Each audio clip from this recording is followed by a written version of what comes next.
اہم خبر سے آپ کو آگاہ کرتے ہیں جہلم سے، جہاں پر ہمارے بیورو چیف محمد ادریس کی رپورٹ کے مطابق جہلم کی تحصیل پنڈ دادن خان کھیوڑا پولیس منشیات فروشوں کے خلاف ان ایکشن ہوئی ہے اور 19 لیٹر شراب برآمد کر کے مقدمات درج کر لیے گئے ہیں۔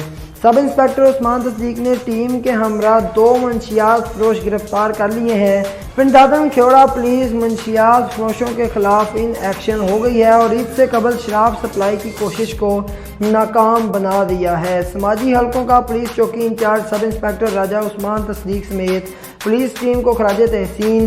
ملزمان وقار ڈالمیا روڈ پر 10 لیٹر شراب سمیت، جبکہ ملزمان دلاور لطیف کو نمک منڈی کے قریب 9 لیٹر شراب سمیت گرفتار کر کے الگ الگ مقدمات درج کر لیے گئے ہیں اور تفتیش کا آغاز کر دیا گیا ہے۔ سماجی حلقوں کی طرف سے منشیات فروشوں کے خلاف کارروائی کو سراہتے ہوئے پوری ٹیم کو شاباش دی گئی ہے۔